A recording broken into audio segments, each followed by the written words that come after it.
Всеки ден стотици хиляди контейнери с стока пристигат в Европа. Голяма част от тях идват от Китай.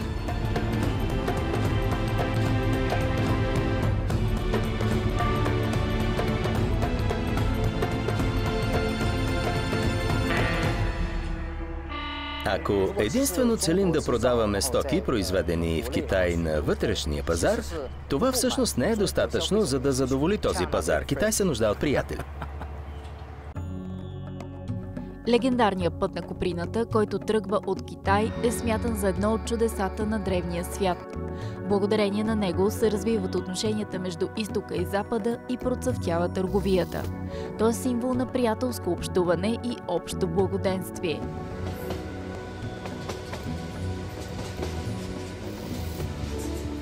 По отношение на основните транспортни средства, пътят на Куприната се дели на сухопътен и морски.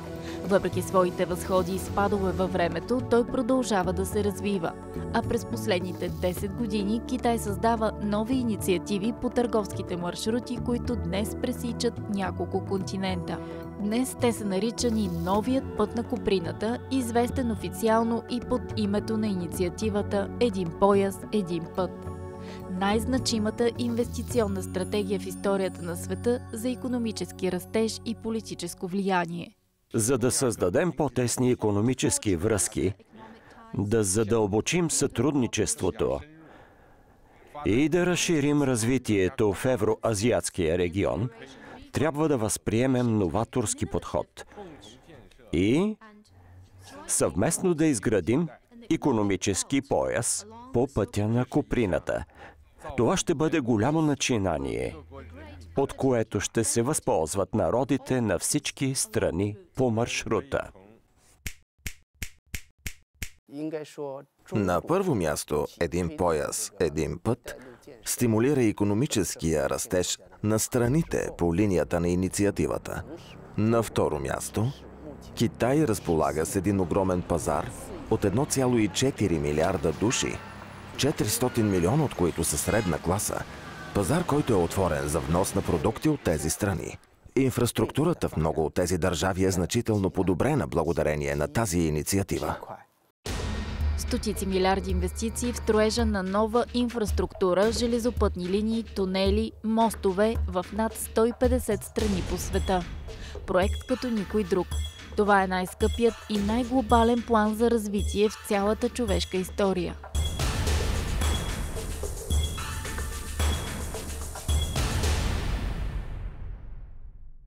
На Балканите имаме няколко успешни примера. В момента се изгражда високоскоростна железопътна връзка между Белград и Будапеща от китайска фирма. Китайски инвеститори закупиха стоманения завод в Смедерево в Сърбия. Първата магистрала в Черна гора също се изгражда от китайски компании. Всички тези проекти имат съществен принос в подобряването на инфраструктурата и създаването на нови работни места.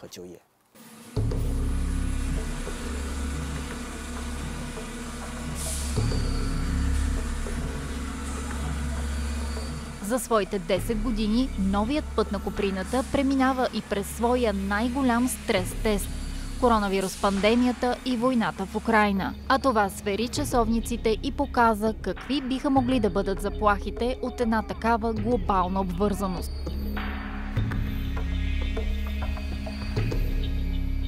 По време на пандемията, именно трансграничната електронната търговия и тези технологии предоставиха възможност на много хора да имат лесен, бърз и евтин достъп до различни стоки. Когато пандемията избухна, всички се страхуваха и нямаха нито желанието, нито възможността да харчат време и пари за маркетинг и разрастване на продажбите. В този етап търговските отношения между Китай и останалите държави бяха афектирани. 3 години по-късно, мисля, че китайският народ възвърна своята увереност и отношенията с останалите страни по света се задълбочават все повече и повече. Мисля, че светът се нуждае от Китай и Китай се нуждае от света.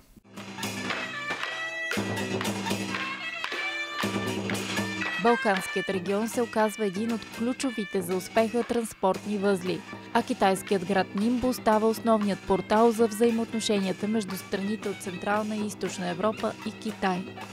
Градът е важен икономически център не само за китайската държава, но в последните години и за целия свят. Град Нинбо има няколко важни особености. Първата се нарича Ган, пристанището. Втората е Чан, индустриалното производство, а третата Уан, културата. Това прави града много важен. 14 поредни години пристанището на Нинбо е най-голямото в света по тонаж. От гледна точка на брой контейнери, 4 поредни години се нарежда на трето място в света. Ако сравняваме Нинбо с други важни световни мегаполиси с големи пристанища, като например пристанищата в Лондон, Ню-Йорк, Амстердам, пристанището на Нинбо има по-голям обем на стоки. Той е и основен коридор за износ на стоки от цял Китай към света. Нинбо е разположен в средата на китайското крайбрежие и е важен транспортен хъб към Тихия океан. Китайците го наричат Бинхай или крайбрежен мегаполис. Градът е избиран 6 пъти за образцов град на страната. Определен е и за един от най-чистите и зелени градове на Китай.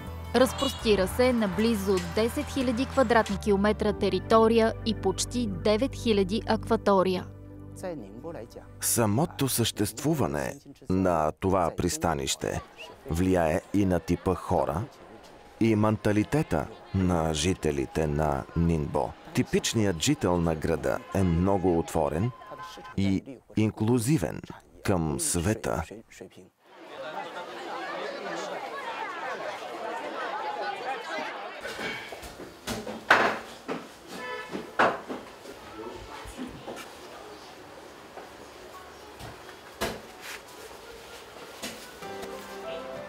Джоу Юе е един от младите предприемачи в Китай, който създава собствен бизнес. Работата му е тясно свързана с идеите на новия път на Куприната. Занимава се с туризъм, внос на стоки от Балканите и поддържа онлайн магазин. Утрото ми започва с закуската на моята майка. След това карам дъщеря ми на детска градина и жена ми на работа. След това и аз отивам на работа. Работя всеки ден. Често пътувам и в командировки, затова времето ми вечер е най-скъпо. Тогава съм отново с семейството си. Имаме възможност да отидем заедно до някой парк или да направим нещо друго заедно.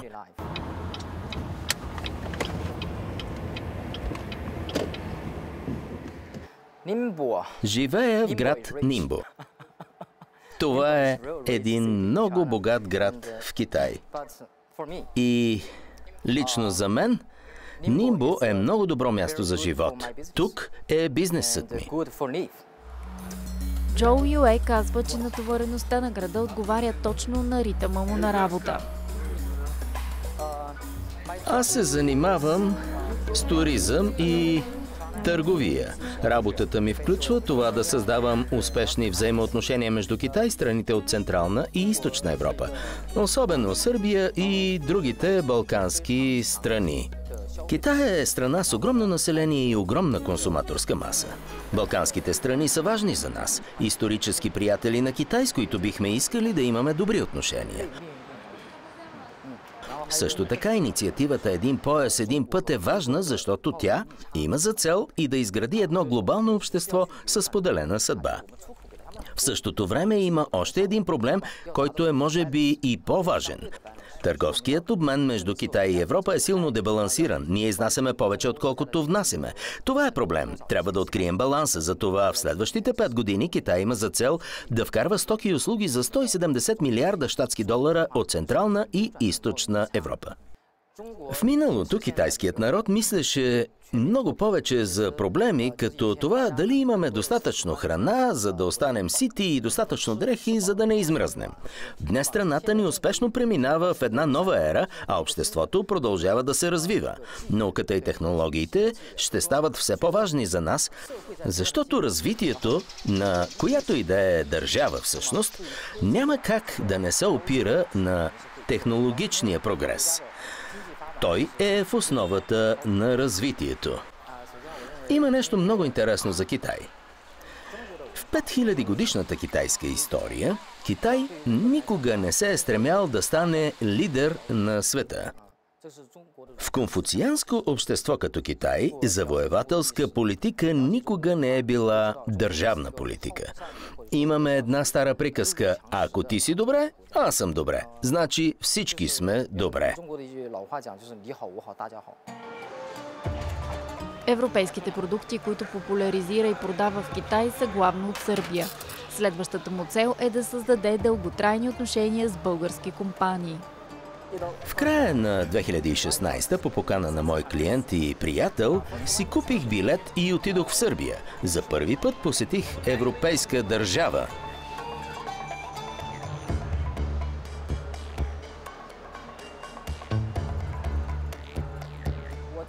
Нещото, което ми хареса най-много в тази държава, са хората. Всички са много мили, топли и гостоприемни. Ние наричаме сърбите сайтие, братя сплотени в желязна връзка. Отворих туристическа агенция в Сърбия. Чувствам Балканите с цялото си сърце и смятам, че мога да бъда много полезен за създаване на търговски и културен обмен между тези страни. Бил съм и в България, в София. Да пътувам и опознавам региона е част от работата ми. В Китай най-популярният тип медия са така наречените дзамейти или селф-медия. Споделяне на лични преживявания от първа ръка, а не от името на корпорацията. Аз пиша за всичко, което вкусвам, изпитвам и преживявам на Балканите. В моето сърце България е страна, известна с розите си. За мен тя е едно много романтично място. Мисля, че отношенията между Китай и Балканите, и в частност България, ще стават все по-добри и по-дълбоки. Джо казва, че не би могъл да раздели работното си ежедневие от личния живот. Едното прелива в другото, но приоритет винаги е семейството му. Ние, китайците, отдаваме по-голямо значение на семейството и на идеята за семейство. Моето семейство е основната причина, поради която аз реших да създам своята компания. Те са моята най-голяма подкрепа и аз съм готов на всичко за тях. Родителите ми винаги са ме подкрепяли да правя това, което чувствам. Аз съм успешен именно заради тяхната подкрепа. Аз съм бил в много европейски държави. Ходил съм много пъти и в домовете на мои европейски приятели. И когато се замисля за техния живот и нашия, винаги виждам разлики. Големи разлики. Според мен, хората от европейските държави обичат живота повече, докато китайците обичат работата си повече. Това е истината.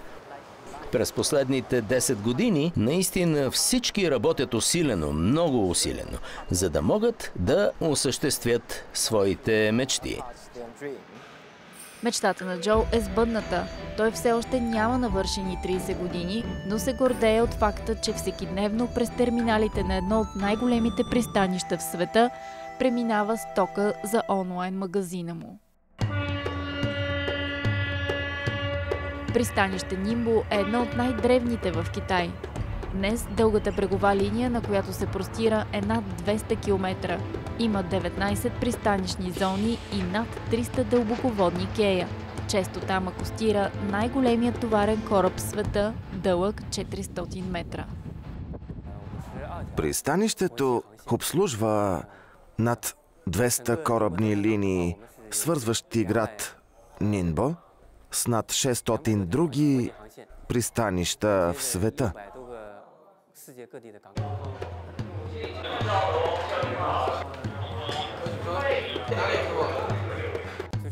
Операторите, които виждате тук, наблюдават и напътстват всички кораби, влизащи и излизащи от пристанището.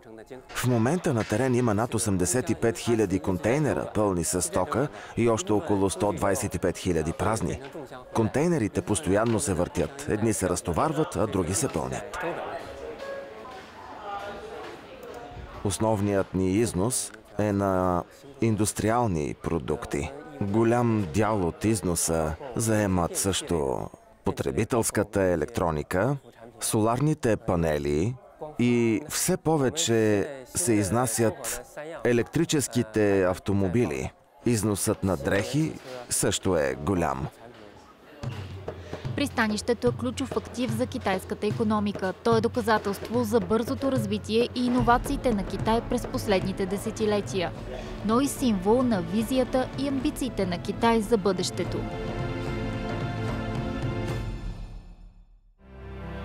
След рекламите, как изглежда единствената в света 5G текстилна фабрика?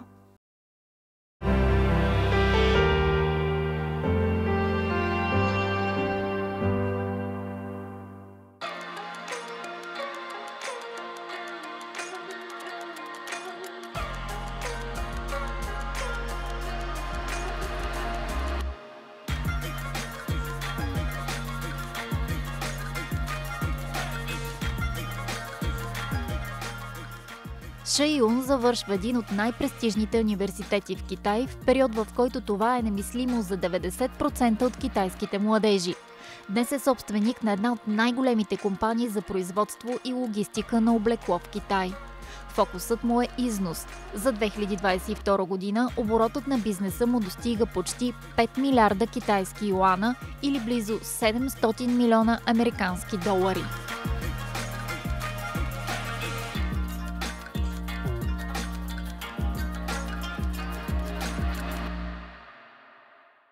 Древният път на Куприната е един коридор, отворен, с лице навън към света. А самата Куприна, освен символ на Китай, е и един от най-търсените материали за изработка на висококачествени дрехи и модни аксесуари от миналото до днес. Куприната не е била единствената изнасяна стока. Древността, чаят и порцеланът са били също толкова търсени и популярни. В миналото износът на дрехи и текстил в Китай беше основно перо, едно от най-големите.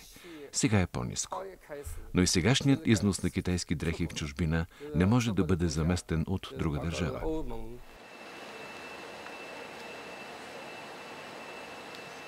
Когато започнах да се занимавам с мода, бях все още млад, само на 29 години, изпълнен с надежда и кураж. Винаги съм се интересувал от мода, а компанията ми днес е ориентирана основно към износ. Продуктите ни пътуват из цял свят и бих казал, че сме тясно свързани с новия път на Куприната.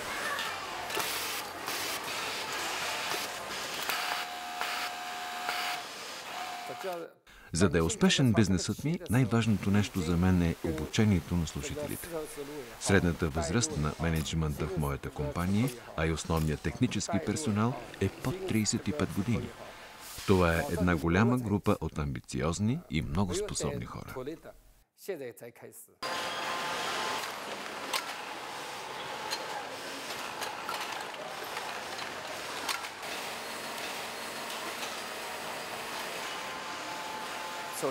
Голяма част от работата ни е автоматизирана. Разполагаме с дигитална умна фабрика. През 2020 година инвестирахме над 20 милиона юана в създаването на 5G производствен цех. Това е вероятно най-иновативната технология в момента. В модната индустрия сме единствени в света с подобна фабрика. Тази технология ни помогна да повишим скоростта на производството с 20%, а така увеличихме и печалбата си с над 15%. Автоматизираното производство не е заплаха за хората.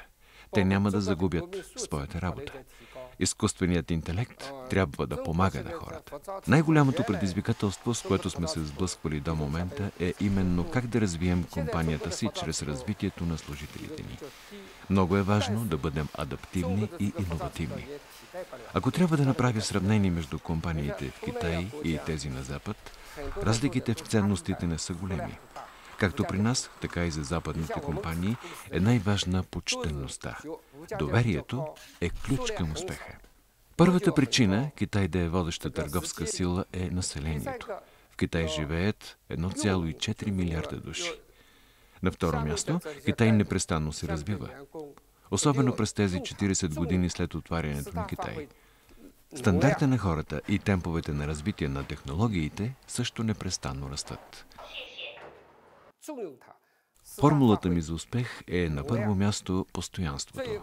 След това, човек трябва да е почтен, да могат неговите клиенти и партньори да му се доверят. На трето място, човек трябва да умее да използва добре талантите на своя екип. Любимият ми китайски иероглиф е Ай. Любов, обич. Обичам семейството, близките ми, обичам служителите в компанията ми и, разбира се, обичам нашата страна. Историите на Ши Юн и Джоу Юе представят в голяма степен китайската мечта. Мост между нея и световната мечта според китайците е инициативата "Един пояс, един път". Общ стремеж на всички държави по протежението на маршрутите за баланс между развитието на Китай и международната общност.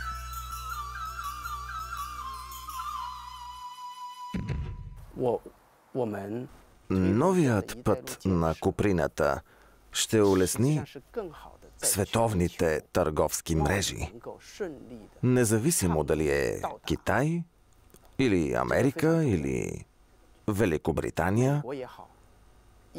Технологичният прогрес е от съществено значение за подобряването на тази глобална мрежа. И за това, въпреки че сега сме свидетели на изпитания, невиждани от почти век, аз, като един икономист, съм изпълнен с надежда за бъдещото развитие на китайската икономика. Успява ли Китай да съхрани традициите си в своята надпревара с времето? И какви културни съкровища крие град Нимбо? Следва продължение.